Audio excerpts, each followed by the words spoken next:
ఈ యాత్ర జీవితంలో అంటే మనం పయనంలో మన రోజు వెళ్ళి ప్రతి నడవడికలో దేవుని సన్నిధిలో మనం ఎదగటం, ఆయన సన్నిధిలో దాచి ఉంచిన మేలు పొందుకోవటానికి మనం ఆయన వాక్యానికి ప్రతి కూడిలో మన వస్తూ మన జీవితాన్ని రోజు ఏదో రకంగా కట్టుకోవాలి, ఏదో రకంగా మనం అభివృద్ధి చెందాలి, ఏదో ఒక రకంగా మన ఆత్మీయ జీవితం పడిపోకుండా ఉండాలి, ఈ లోక సంబంధమైన పాపంలో మనం పడిపోకుండా ఉండాలని అనుక్షణం ప్రయత్నిస్తూ వస్తూ ఉన్నాం. ఇటువంటి ఈ యాత్రలో కానీ ఈ పయనంలో కానీ మనం ఎన్నో విధమైన అడ్డంకులు, ఎన్నో విధమైన తడుబాట్లు, సమస్యలు, బలహీనతలు, అనారోగ్యతలు, వీటన్నిటి ద్వారా కొన్ని విషయాల్లో దేవుని సన్నిధిలో మనం ఆత్మానుసారంగా విశ్వాసంగా ఉండలేక మనం ఏం చేస్తున్నామంటే కొన్ని మేళ్ళు పొందుకోలేకుండా ఆగిపోతున్నాం. నిన్న దినమున శనివారం ఉపవాస కుడికిలో దేవుడు గిద్యోను అనే ఒక వ్యక్తిని పరిచయం చేసి ఆయన యుద్ధం గురించి మాట్లాడాడు. ఆయన యుద్ధం చేస్తున్నప్పుడు ఎదురున్న మిద్యానుల చేతికి అప్పగించబడినప్పుడు మిద్యానులు కొంత లక్షల మంది ఉన్నారు, కానీ ఆయన దగ్గర సైన్యం 300 మందే ఉంది. అది 300 మంది ఉన్నప్పుడు ఆయన ఏం ఆలోచిస్తాడంటే, అయ్యా 300 కాదు 32 ఏమంటాడంటే, మిద్యానీళ్ళు దండెత్తి ఆ దండుపాలెం మొత్తం అక్కడ దిగి ఉంది నాయన, నాకు ఎదిరించడానికి నా దగ్గర శక్తి లేదు, నా దగ్గర 32,000 మందే ఉన్నాయి అంటాడు. జాగ్రత్తగా వినండి, నేను చెప్పిన వాక్యం కొంచెం ఎందుకు చెప్తున్నానంటే, కొన్ని గుణాలు ఆ యుద్ధంలో ఉన్న సైనికులకి ఉన్న గుణాలు వాళ్ళు జయించలేని యుద్ధం వాళ్ళ ముందున్నప్పుడు దాన్ని జయించడానికి కారణమైన కొన్ని గుణాలు ఈ లేఖనంలో కూడా రాయబడి ఉంది. 127:1 ఏముంటుందంటే, యెహోవా ఇల్లు కట్టించిన యెడల దాని కట్టువారి ప్రయాస వ్యర్థమే, యెహోవా పట్టణమును కాపాడని ఎడల దాని కావలి కాయువారు మేలుకొని ఉండుట వ్యర్థమే అనంది. దేవుడు కనుక నిన్ను కాపాడకపోతే నీ జీవిత పయనంలో మనం ఎన్ని సెల్ఫ్ డిఫెన్స్కి సంబంధించినవి వేసుకున్నది వ్యర్థమే. ఎంతోమంది హెల్మెట్ పెట్టుకొని వెళ్తే మంచిది, హెల్మెట్ పెట్టుకొని డ్రైవింగ్ చేయండి అని ఎంతోమందికి చెప్తాం. బైక్ మీద వెళ్తున్నప్పుడు హెల్మెట్ పెట్టుకొని వెళ్ళాక కూడా యాక్సిడెంట్లు అవుతూనే ఉన్నాయి, చనిపోయిన వారు కూడా ఎంతో మంది ఉన్నారు. అంటే మన సామర్థ్యము కొంతవరకు మనం జాగ్రత్తగా వెళ్తాం, కానీ మన జీవితంలో దేవుని కాపుదల మనకి అవసరం. చాలామంది అనుకుంటున్నాను, నా జీవితంలో మంచి మార్గంలో వెళ్తున్నాను, నా దృష్టికి నేను ఏ పాపం చేయట్లేదు కాబట్టి కొంతమందికి దేవుని అవసరత కూడా అనిపించదు. ప్రార్థనకు రావాలంటే వాళ్ళ ఉద్యోగమో వాళ్ళకున్న స్థితితో అడ్డొస్తూ ఉంటుంది. దేవుని సన్నిధికి వచ్చి ఆరాధించమన్నప్పుడు, ప్రార్థించమన్నప్పుడు లేదా అన్నప్పుడు కూడా నుంచి మాట్లాడదు. ఎందుకంటే అందరికంటే ఒక స్థాయి ఎక్కువగా ఒకటి గ్రహించండి, దేవుని సన్నిధికి వచ్చినప్పుడు ప్రతి ఒక్కరు సమానమే. నువ్వు ఏ స్థితి అయినా ఉండొచ్చు, ఎంత అంతస్తు అయినా ఉండొచ్చు, ఎంత అందమైనా ఉండొచ్చు, ఎంత బలమైన ఉండొచ్చు, కానీ దేవుని దృష్టిలో ప్రతి ఒక్క మనిషి సమానమే. ఈ వాక్యంలో ఏమనుందంటే, నువ్వు ఎంతగా శ్రమించినా, ఎంత కష్టపడినా యెహోవా మాత్రమే ఇల్లు కట్టువాడు. ఎందుకంటే నీ జ్ఞానంతో కొంతవరకు కడతావు. ఏమని చేస్తావు? ఈరోజు నుంచి నా కుటుంబంతో మంచిగా ఉండాలి, నా కుటుంబంతో జాగ్రత్తగా గడపాలి, ప్రేమించాలని ఆలోచిస్తావు. ఇంట్లో బాగా మాట్లాడతావు, అమ్మా ఈరోజు నుంచి మన ఫ్యామిలీ అంతా చక్కగా ఉందాం, మనం మంచిగా వెళ్దాం, నీతి మార్గంలో వెళ్దాం, పిల్లలకి చెప్తావు. అంతా మాట్లాడుకొని ఒక్కసారి ఇంట్లోంచి బయటికి అడుగు పెట్టాక ఎవరి పయనంలో వాళ్ళు వెళ్తున్నప్పుడు, పిల్లలు స్కూల్కి కానీ కాలేజీలకు కానీ వెళ్తున్నప్పుడు, తల్లిదండ్రులు ఉద్యోగాలకు వెళ్తున్నప్పుడు లేదా పనులకు వెళ్తున్నప్పుడు ఏమవుతుంది? ఆ బయట ఉన్న ఫ్యాక్టర్స్, బయట ఉన్న మనుషుల యొక్క మాటలు కానీ, బయట ఉన్న ఆ లోక సంబంధమైన ఆస్తులు కానీ, వాళ్ళు చక్కగా కట్టుకున్నారంట, పలానా చోట ఇంత ఘనంగా పిల్లలకి, లేదా ఒకడు బైక్ కొనుక్కున్నాడంట, కొనుక్కోవడంట మనకు లేదు, ఒకటి కారు కొనుక్కోవడంట మనకు అది లేదు. ఇటువంటి ఆలోచన వల్ల నువ్వు ఎప్పుడైతే ఇంట్లో మంచిగా ఆలోచించి ప్రార్థన చేసి పిల్లలతో పాటు ఈరోజు నుంచి మన కుటుంబం సంతోషంగా ఉండాలని ఆలోచించి మరలా బయటికి వెళ్ళి బయట సంబంధమైన లోక సంబంధమైన వాటిని చూడగానే అవి ఆశ్చర్యకరంగా ఉంటాయి, అదృశ్యంగా ఉంటాయి. ఎలా ఉంటుందంట, బైబిల్లో సామెతల్లో కూడా ఒక మాట ఉంది, ఏంటంటే మందు అంటే అది ద్రాక్షరసం అని ఉంది, కానీ అది మద్యం ఎలా ఉంటుందంట, గిన్నెలో పోస్తుంటే తలతలలాడుచుంటుందంట, చూడగా రుచిగా ఉండగను. అది చూడగానే అట్రాక్షన్. మనకి లోక సంబంధమైన ఏదైనా చూడగానే మనం ఏమవుతామంటే ఫస్ట్ ఆశపడతాం. ఈ లోక ఆశ మనల్ని ఏం చేస్తుంది తెలుసా, అనవసరమైన కోరికలను తీసుకొస్తుంది. మనకు మించని స్థాయి అంటే మనం ఎఫర్ట్ చేయలేని వాటిని మన స్థాయికి మించిన పనుల్లో మనల్ని ఆశ పుట్టించి అప్పుల పాలు ఎంతోమందిని చేస్తుంది. యెహోవా ఇల్లు కట్టని ఎడల అంటే దేవుని జీవితంలో నీ కుటుంబంలో ఉండని ఎడల నీ ఆశలన్నీ లోకాశలుగా మారుతాయి. మొట్టమొదటిగా నా కుటుంబంతో నేను మంచిగా ఉండాలనే ఆలోచిస్తావు, కుటుంబాన్ని ఒక స్థాయికి తీసుకెళ్ళాలని ఆలోచిస్తావు. రోజు రోజుకి అది దేవుని ప్రణాళికతో పెట్టుకొని మంచి మార్గంలో నడుచుకుంటూ నువ్వు వెళ్తే నిజంగానే నువ్వు ఆశీర్వదించబడతావు. కానీ దేవుని సహాయము కానీ దేవునితో సంబంధం కానీ లేకుండా నీ జీవిత పయనాన్ని, ఇది యాత్రా కీర్తన అంటే కారణం అదే, నీ జీవిత పయనాన్ని నువ్వు వెళ్తూ ఉంటే దేవుడే అవసరం లేదు, నేను నా దృష్టికి నేను మంచివాడిగా ఉన్నాను, నాకు నేను చేసుకోగలను, నా బలము నాకుంది, నా స్థితి నాకుంది అని నువ్వు గనక వెళ్తే రేపు నీ స్థితే నిన్ను చెడగొడుతుంది. నీ స్థితి నీకు అహంకారం తీసుకొస్తుంది, నీ స్థితి కుటుంబంలో గొడవలు తీసుకొస్తుంది. ఎందుకంటే దేవుడు లేని కుటుంబం ఏమైపోద్దంటే సెల్ఫ్ రైచియస్నెస్ అయిపోద్ది. అంటే ఎవరికి వాళ్ళు నేను మంచిగానే ఉన్నాను అనుకుంటారు. పిల్లలు ఏం చేస్తారు తెలుసా, ఏదని చెప్పినప్పుడు నీకేం తెలుసుమా, నీకు ఈ కాలంలో ఉన్నాయి నీకు తెలీదు, నేను చేస్తుంది కరెక్టే, ఇప్పుడు అంతే ఉన్నారు, ఇప్పుడు అందరూ అంతే ఉన్నారు, నేను చేస్తుంది కరెక్టే, ఎంతమంది లేరు అనే మాటలు ఎందుకు వస్తున్నాయి పిల్లలకి? వాళ్ళ దృష్టిలో వాళ్ళు న్యాయంగా ఉన్నారు. జ్ఞాని అని సొలొమోను ఒక మాట అంటాడు, ఒకడు తన కేరపరుచుకున్న మార్గము ఎట్టిదైనను అది తన దృష్టికి అది న్యాయముగానే అగపడను, కానీ అది తుదకు మరణకు త్రోవ తీననుంది.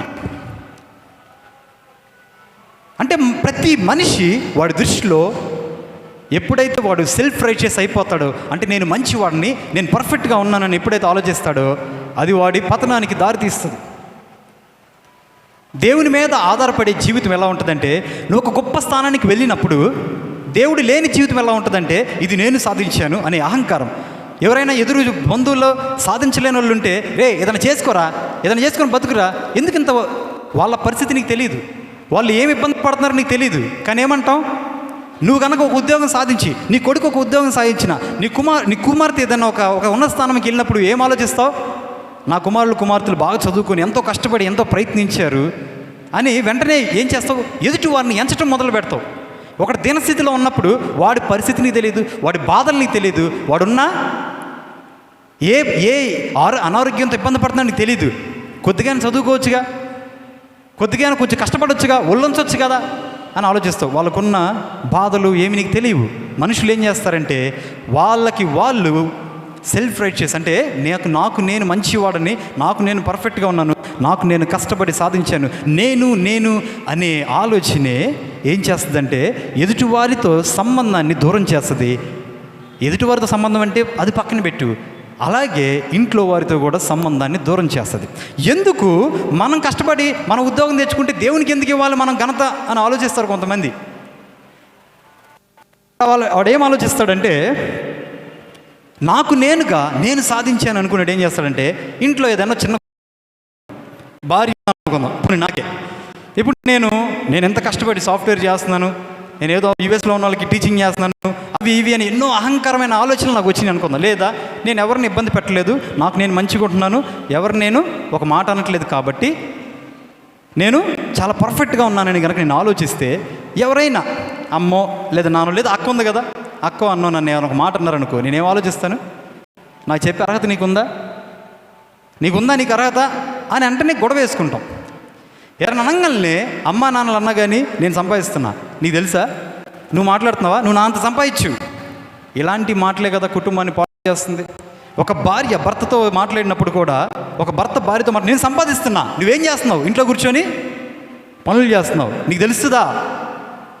ఈ చిన్న చిన్న మాటల ద్వారానే కుటుంబంలో గొడవలు మొదలు పడుతున్నాయి, సమాధానం లేకుండా పోతుంది. ఎందుకు నేను అనేది ఉండకూడదండి? ఈ వాక్యం ఎందుకు ప్రతిసారి యెహోవా వలనే అని ఎందుకు చెప్తుందంటే, నీ జీవితాన్ని దేవుడు కట్టాడు అనే ఆలోచన నీలో ఉన్నప్పుడు నీలోనికి ఈ లోక సంబంధమైన ఆ అసూయ కానీ, ఈ లోక సంబంధమైన అహంకారం కానీ, ఈ లోక సంబంధమైన ఆ ఈర్ష్యలు కానీ అటువంటివి నీలోనికి రావు. అప్పుడు నువ్వు ప్రశాంతంగా సంతోషంగా ఉంటావు, నీ కుటుంబాన్ని కూడా సంతోషపడతావు. ఏంటంటే దేవుడు సైతము పశువుల పాకలో పుట్టడానికి ఎంచుకోవడానికి రీజన్ ఏంటంటే, దేవుడు రాజుల కుటుంబంలో పుట్టగలడు. ఒకవేళ మన ప్రభువైన యేసుక్రీస్తు రాజుల కుటుంబంలో పుడితే మనం ఏం చేస్తాం? గొప్ప వాళ్ళని మాత్రమే మనం పూజిస్తాం, గొప్ప వాళ్ళని మాత్రమే గౌరవిస్తాం. దేవుడు పశువుల పాకలో పుట్టడానికి కారణం ఏంటంటే, ఆయన తనను తాను తగ్గించుకొని చూపించాడు. మనం కూడా తగ్గించుకోవాలని, ఎంతగా ఎదుగుతామో అంతగా తగ్గించుకోవాలని. దేవుడు నీ కుటుంబాన్ని కట్టించినప్పుడు అప్పుడు ఏమవుతుందంటే, నువ్వు ఎంత ఎదుగుతావో అంత ఒదిగి ఉంటావు. అందుకే ఆయన కట్టించకపోతే అది వ్యర్థమే అని సొలొమోను అంటాడు. ఈయన కూడా ఒక మందిరాన్ని కట్టించాడు. దేవుడు మందిరం కట్టించమని దావీదుకు చెప్పలేదు. దావీదు అంటాడు, అయ్యా నేను నీకోసం ఒక మందిరం కట్టిస్తా. సొలొమోను తండ్రి ఎవరు? దావీదు రాజుగా ఉన్నప్పుడు ఎన్నో యుద్ధాలు చేశాడు, జయను పొందుకున్నాడు. దావీదు అంటాడు, అయ్యా నేను నీకు ఒక మందిరం కట్టిస్తా. మోషేతో దేవుడు మాట్లాడి మందిరం కట్టించాడు. దావీదు నేనే కడతానయ్యా అని దేవుడి దగ్గర మొరపెట్టాడు. అప్పుడు దేవుడు అంటాడు, నీ చేత్తో నువ్వు నరహత్యలు చేశావు, ఎన్నో యుద్ధాలు చేసావు, ఎంతోమందిని చంపావు, కాబట్టి నీ చేత్తో కాదు కానీ నీ కుమారుడైన సొలొమోను చేత్తో నేను మందిరం కట్టిస్తా అంటాడు. దేవుడు చెప్పినట్లుగా సొలొమోను మందిరం కట్టించలేదు కనుక దేవుడు ఒకలాగా కట్టించమంటే సొలొమోను ఏం చేస్తాడు? ఆభరణాలతో ఆడంబరంగా దేవుడు చెప్పిన దానికంటే, అహరోను కర్ర దేవుడు చెప్పిన ఆజ్ఞల కంటే నేను ఇంకా గొప్పగా చేయాలి, ఏదో ఘనంగా చేయాలి, చూడటానికి ఇంపుగా ఉండేలాగా చేయాలని ఎక్కువ ఎక్కడెక్కడ బంగారం ఉందో బంగారం మొత్తాన్ని తీసుకొని వచ్చి ఇక్కడ పెట్టి దేవుని మందిరాన్ని అందరికీ ఘనంగా కనిపించేలా చేయాలనుకున్నాడు. కానీ దేవునికి ఘనపరుస్తున్నాడు లేదనేది ఆలోచించలేకపోయాడు. ఆయన సొలొమోను సైతం ఏం ఆలోచించాడు? బంగారం, వైఢూర్యాలు, వజ్రం అవన్నీ తీసుకొచ్చి మందిరం మొత్తం నింపేస్తూ ఉంటే, బంగారంతో గోడలు కడతా ఉంటే, ఆ మంచాన్ని అన్నింటి కడతా ఉంటే చూడటానికి ఎంతో ఇంపుగా ఉంటుంది, జనాలకి చూడటానికి ఇంపుగా ఉంటుందని ఆలోచించాడు. కానీ అది దేవుని దృష్టికి దేవునికి ఇంపుగా ఉందనేది ఆలోచించలేకపోయాడు. అది దేవునికి ఘనత వస్తుందా, సొలొమోను గొప్పగా కట్టించాడని వస్తుందా అనేది ఆలోచించలేకపోయాడు. అందుకనే దేవుని యొక్క ప్రత్యక్షత ఆ స్థలం నుంచి విడిచిపోయింది. ఆ మందిరంలో నుంచి దేవుని యొక్క ప్రసన్నత వెళ్ళిపోవటానికి కారణము, అది శత్రువుల చేతికి అప్పగించబడటానికి కారణం ఏంటంటే, తన స్వకీయ సంపాదన చేత కట్టించగలిగాను అని సొలొమోను ఆలోచించటమే.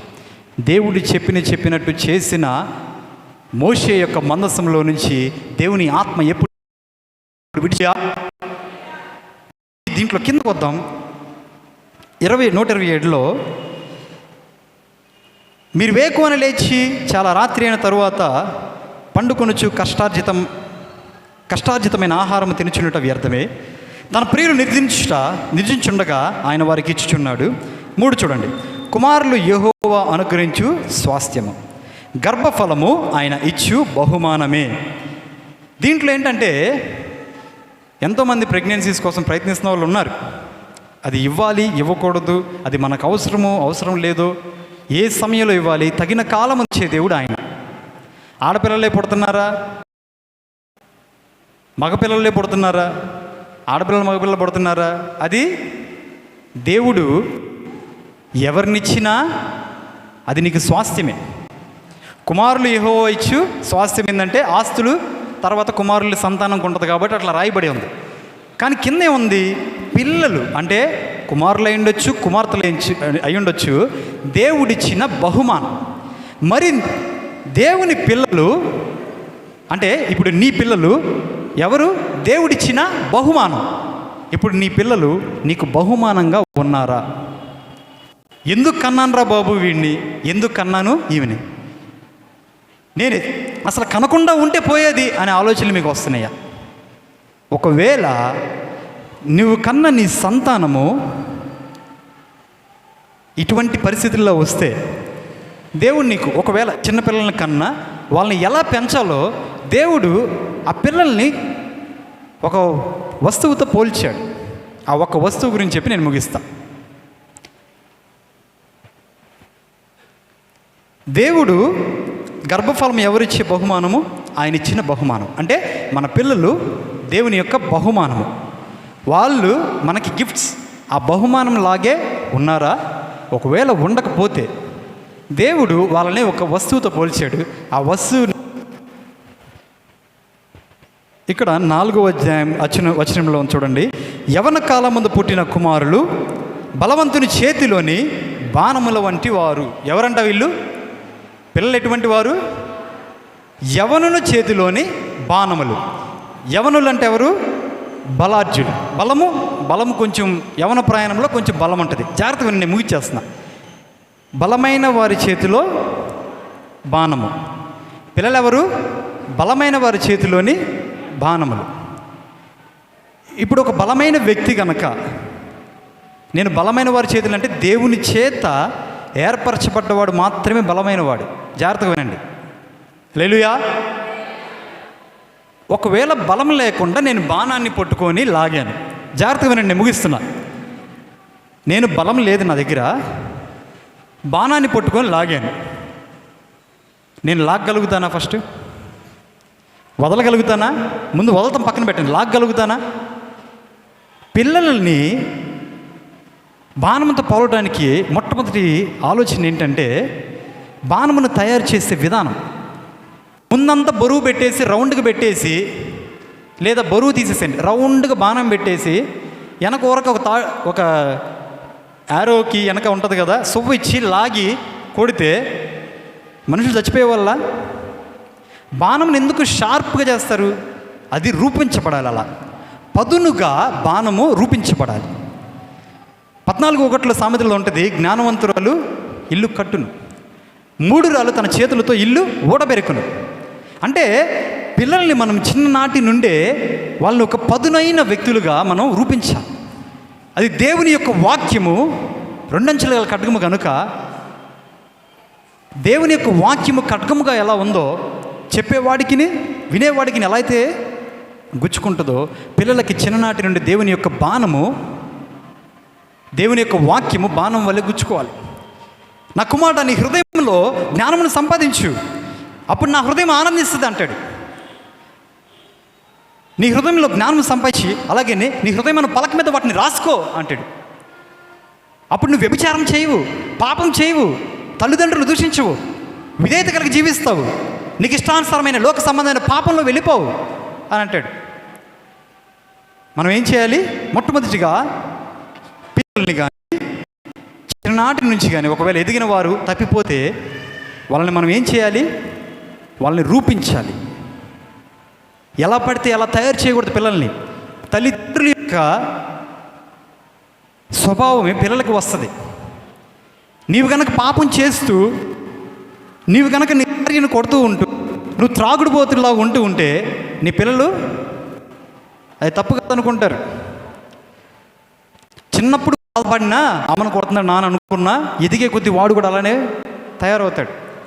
చిన్న చితకదానికి ఇంట్లో నువ్వు అరుస్తూ ఉన్నావు అనుకో, చిన్న గొడవకు అరుస్తూ ఇసుక్కుంటూ ఒక కుటుంబంతో చక్కగా ఒక పిక్నిక్లా వెళ్దాని బయటకు వచ్చి వెంటనే గొడవలు మొదలు పెట్టేసామనుకో, వాడు పెళ్ళి చేసుకునే వయసు వచ్చినప్పుడు వాడి భార్యతో అట్లనే వ్యవహరిస్తాడు. సంతోషంగా బయటికి షాపింగ్కి వెళ్దాం అనుకుని బయటకు వచ్చి ఇంటికి వచ్చేదాకా చిరాకు పడుతూనే ఉంటాడు. అది తల్లిదండ్రుల నుంచి వచ్చింది. జాగ్రత్తగా వినండి. పిల్లలని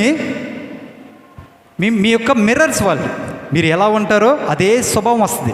బయటికి వెళ్ళినప్పుడు ఏదన్నా తప్పు జరిగింది అనుకుందాం, భార్య తప్పు చేసింది అనుకో, లేదా భర్త తప్పు చేశాడు అనుకోండి, వెంటనే కసురుకోకుండా దాన్ని కామ్గా మాట్లాడుతూ ఇలా జరిగింది, జాగ్రత్తగా ఉందాం, బయటకు వచ్చాం, జాగ్రత్తగా ఉందామని నువ్వు కనుక మాట్లాడటం మొదలు పెడితే పిల్లలు కూడా రేపు పెద్ద అయినప్పుడు అటువంటి స్వభావం గల వాళ్ళు ఉంటారు.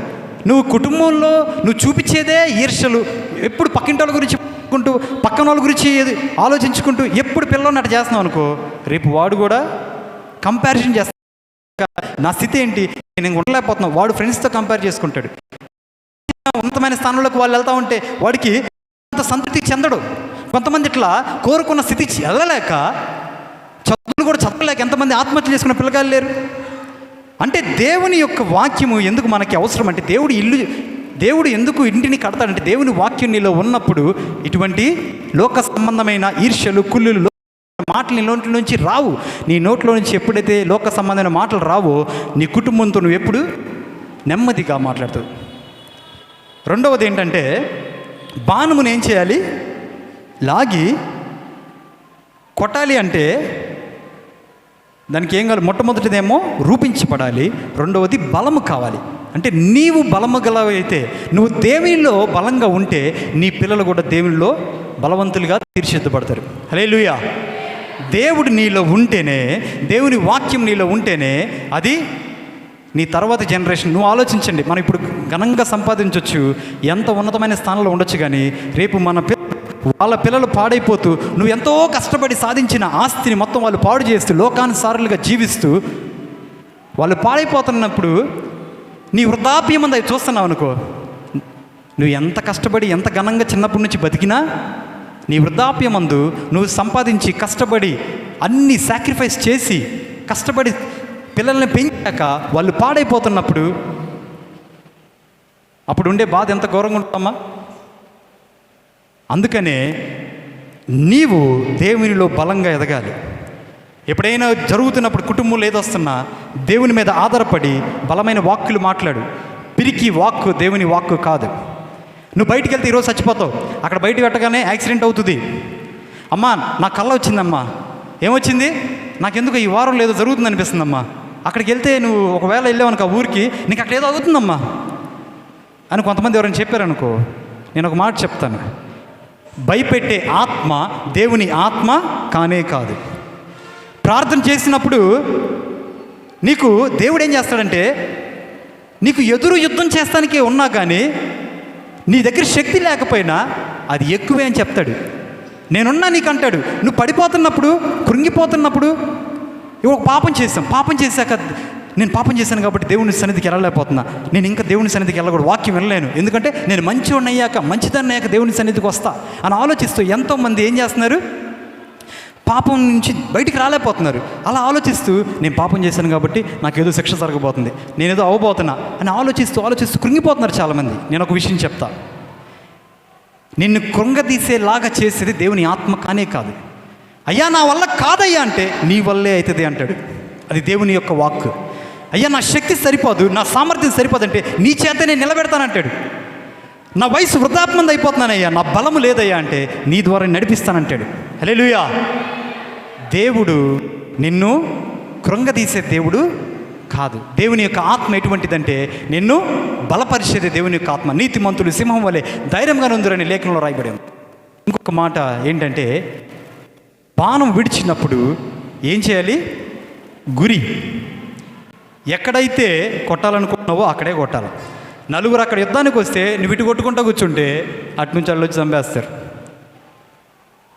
పిల్లల్ని ఒక గురిలో వాళ్ళకు ఒక విజన్ ఒకటి ముందుగానే ఒక గురి ఏర్పరచండి.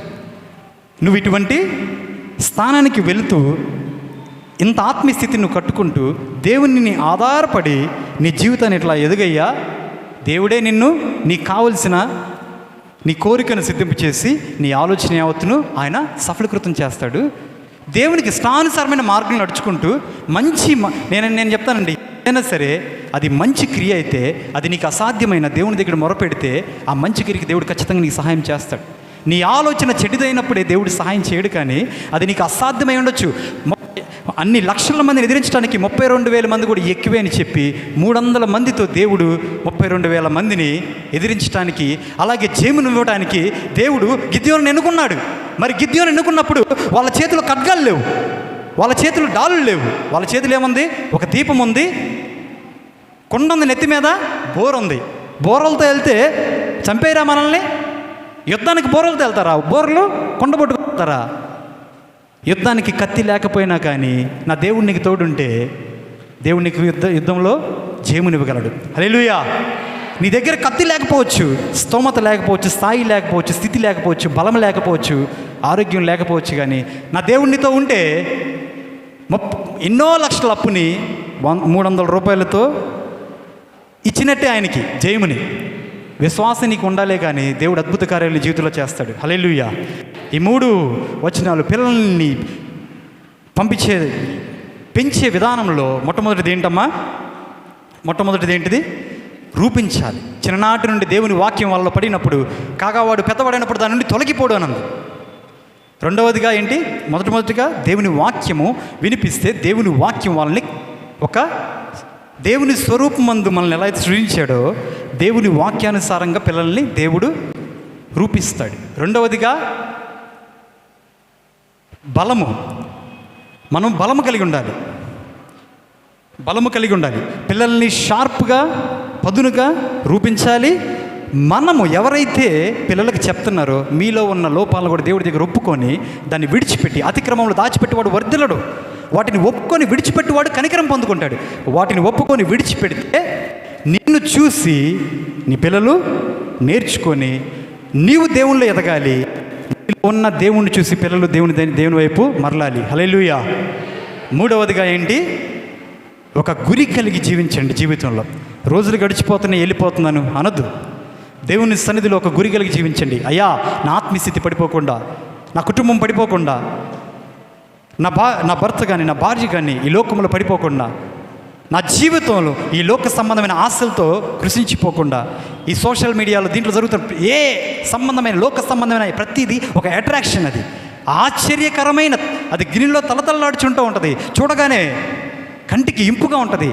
అటువంటి ఇంపు అయినది కాదు నాయన, నీకు ఇంపైన జీవితాన్ని నా కుటుంబానికి నాకు దయచేయని దేవుని దగ్గర మొరపెడితే 300 మందితో కొన్ని లక్షల మందిని జయించిన అదే జయాన్ని దేవుడు నీ కుటుంబంలో దేవుడు ఇచ్చినగాక. హల్లెలూయా.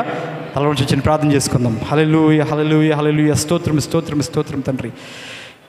మీరు కట్టని ఎడల మా కుటుంబము కట్టడానికి మా శక్తి చాలదు నాయన. మీ వాక్యము మా జీవితంలో ఉన్నప్పుడు మా కుటుంబం కట్టుకుంటుంది. ఈ లోక సంబంధమైన ప్రతి కట్ల నుంచి ఇక్కడున్న ప్రతి ఒక్కరిని విడుదల చేయండి తండ్రి. మీ సన్నిధికి ఏ ఆశలతో వచ్చి ఉండొచ్చు, ఏ ఆలోచనతో వచ్చి ఉన్నారు, సమస్తం ఎరిగిన దేవుడు మీరు తండ్రి. హృదయాంతరాలు ఎరిగిన దేవుడు మీరు. మా తలంపులు మీ తలంపులు వంటివి కావు, మీ తలంపులు మా తలంపులు వంటివి కావన్నారు నాయన. తండ్రి, మీ తలంపులు చొప్పున ప్రతి ఒక్కరిని ఏర్పరచండి. ప్రతి ఒక్కరిని మీ యొక్క అగ్ని అభిషేకముతో నింపండి తండ్రి. దేవా, మీ యొక్క ఆత్మశక్తి, దేవా మీ యొక్క ప్రత్యక్షత, దైవ ప్రత్యక్షతను పొందుకునే బిడ్డలుగా ప్రతి ఒక్క కుటుంబాన్ని ఏర్పరచండి నాయన.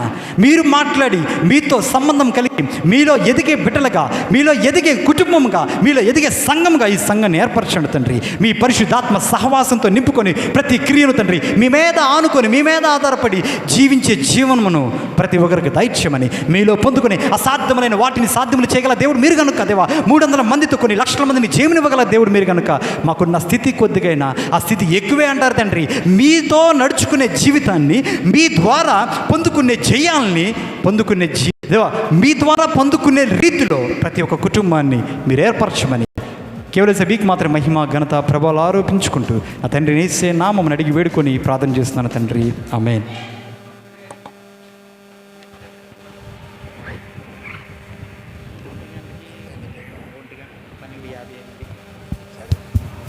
మంచిది. ఇది సాక్ష్యముల సమయము. దేవుడు మన ఎడల, మన కుటుంబముల ఎడల చేసిన ఉపకార మేలులను మరి సాక్ష్య రూపేణ తెలియచేసి బిడ్డలంటే సాక్షుల కొరకు సిద్ధపడి ప్రభువును మహిమపరుద్దాం. ప్రతి చోటనే